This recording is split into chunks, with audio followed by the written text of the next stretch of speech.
दिल्ली में बेअदबी के मामले में लगातार सियासत जारी है। इस बीच में पंजाब और दिल्ली सरकार आमने सामने हैं। दिल्ली विधानसभा के स्पीकर विजेंद्र गुप्ता ने पंजाब पुलिस की एफएसएल रिपोर्ट खारिज की, तो पंजाब के सीएम भगवंत मान ने प्रतिक्रिया दी है।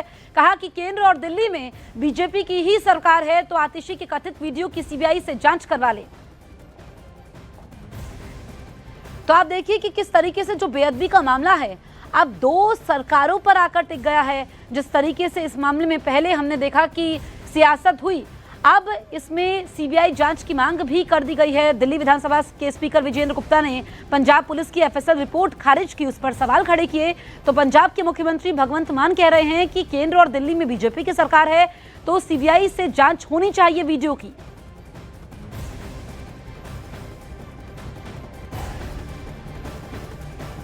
करवा लें जी, बीजेपी सरकार है, करवा लें। जब फोरेंसिक से आ गया कि इसमें आतिशी जी ने कुछ नहीं बोला ऐसा, बल्कि उन्होंने सब टाइटल देकर अपमान किया गुरुओं का। जब फोरेंसिक की जांच आ गई, कोर्ट ने कह दिया ये वीडियो उतार दो। अब उसके बाद भी अगर बीजेपी की सीबीआई उस फोरेंसिक से भी ऊपर है तो करवा लें जांच। वहीं मामले में सीएम रेखा गुप्ता ने सोशल मीडिया पर लिखा कि आखिरकार सत्य की ही जीत हुई। विजेंद्र गुप्ता जी द्वारा सार्वजनिक की गई एफएसएल रिपोर्ट ने यह स्पष्ट कर दिया है कि 6 जनवरी को विधानसभा में नेता प्रतिपक्ष आतिशी जी की गुरुओं के महान बलिदान पर की गई अमर्यादित और शर्मनाक टिप्पणी का वीडियो 100% सही है। विधानसभा की कार्यवाही के इस वीडियो में किसी भी प्रकार की कोई छेड़छाड़ नहीं हुई। यह अत्यंत दुर्भाग्यपूर्ण और शर्मनाक है कि अपनी गलती स्वीकार करने के बजाय आपने सत्य को दबाने के लिए पंजाब सरकार, पंजाब पुलिस और पंजाब की फॉरेंसिक लैब का सहारा लिया। अरविंद केजरीवाल जी के संरक्षण में पंजाब सरकार की एजेंसियों का दुरुपयोग कर इस पूरे मामले को दबाने का निंदनीय प्रयास किया गया। इन्होंने घोर पाप किया है।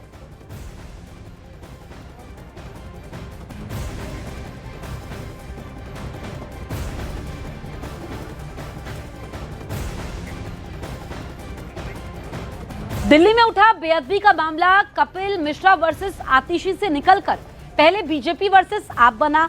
अब तो दिल्ली सरकार वर्सेस पंजाब सरकार तक मामला चला गया है। दिल्ली विधानसभा अध्यक्ष विजेंद्र गुप्ता ने एक प्रेस कॉन्फ्रेंस की, कहा कि इस मामले की सीबीआई जांच करवाई जाएगी।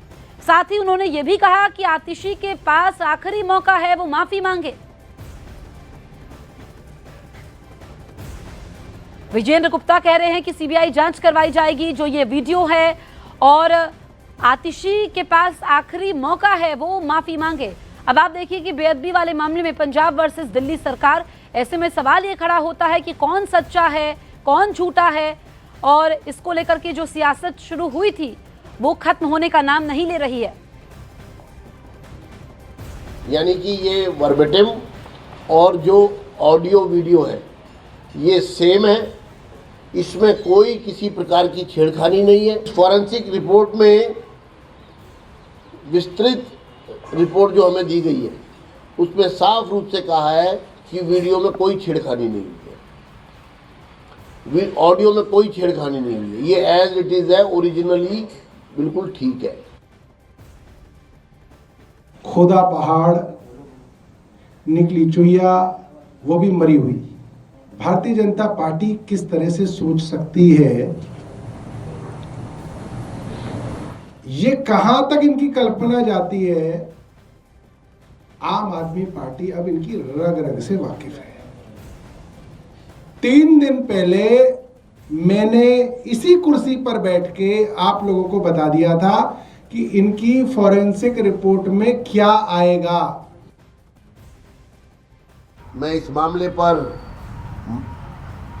नेता विपक्ष से ये कहना चाहता हूं कि वो सामने आए, मुझसे मिले मेरे कक्ष में आके, और नहीं तो फिर आने वाले समय में इस पूरे मामले पर गंभीर विचार किया जाएगा।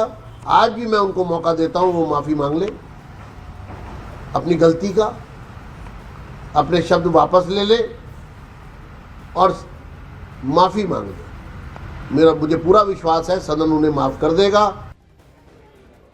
बीजेपी और आप एक दूसरे पर आरोप लगा रहे हैं। बीजेपी कह रही है कि आतिशी गुरुओं का अपमान करके लापता हो गई है, तो सामने नहीं आ रही है, तो वहीं आपकी ओर से कपिल मिश्रा पर हमला किया जा रहा है। 6 जनवरी के बाद से आतिशी गायब क्यों है? कहाँ छुपाया हुआ है? और अगर कुछ नहीं किया तो सामने क्यों नहीं आती? तो एक पाप को छुपाने के लिए अरविंद केजरीवाल और पूरी पंजाब की सरकार पाप के ऊपर पाप। वो दंगों के आरोपियों को संरक्षण देते थे, रेप करने वालों को मालाएं पहनाते थे, लेकिन इस बार भारतीय जनता पार्टी ने गुरुओं की बेअदबी करने वाले कपिल मिश्रा को संरक्षण दिया है, जिसका नतीजा उनको भुगतना पड़ेगा। हम एक मांग भी करते हैं कि स्पीकर साहब, जिन्होंने आज सार्वजनिक तौर पर इस रिपोर्ट का हवाला दिया, फॉरेंसिक रिपोर्ट का, तुरंत प्रभाव से दिल्ली सरकार इस रिपोर्ट को जालंधर कोर्ट में, जहां इस मामले पर सुनवाई हुई है, वहां इस रिपोर्ट को सबमिट किया जाए, ताकि दूध का दूध और पानी का पानी हो सके। मुंबई में शिवसेना शिंदे गुट के सभी जीते हुए कॉर्पोरेटरों को 3 दिनों तक 5 सितारा होटल में ठहराने की व्यवस्था की गई है। शिंदे कैंप के कुल 29 नगर सेवकों को बांद्रा स्थित ताज लैंड्स एंड होटल में रखा जाएगा। बताया जा रहा है कि कदम इसलिए उठाया गया है कि महाविकास आघाड़ी किसी तरह से नगर सेवकों को अपने पाले में ना खींच सके। मुंबई में खासकर बात करें तो होटल पॉलिटिक्स शुरू हो चुकी है।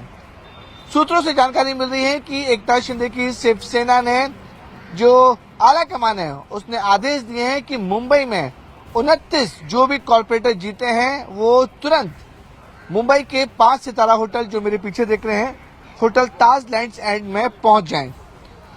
बताया जा रहा है कि सभी 29 जो जीते नगर सेवक हैं वो इस होटल में पहुंच चुके हैं और जानकारी मिल रही है कि महाविकास आघाड़ी उनको पोष न कर ले, क्योंकि जो नंबर है, जो बहुमत का आंकड़ा है वो 227 वार्ड में से 114 का है, जिनमें से महायुति को पहले से बहुमत मिल चुका है। बीजेपी ने 89 सीट्स और एकनाथ शिंदे ने 29 मिलकर, और बाकी जो लाइन्स है वो आराम से 114 का आंकड़ा पार कर रहे हैं। लेकिन महाविकास आघाड़ी भी बहुत नजदीक पहुंची हुई है। अगर हम सारे इस पार्टी को मिला लें, चाहे हम उद्धव गुट की यूबीटी को बोले माने, कांग्रेस को माने, एनसीपी की माने, एमआईएम की माने, या फिर समाजवादी पार्टी की, अगर ये सभी लोग मिल जाते हैं तो कॉर्पोरेटर के लिए उन्हें ज्यादा मुश्किल से 5 या 6 कॉर्पोरेटर की और जरूरत पड़ेगी।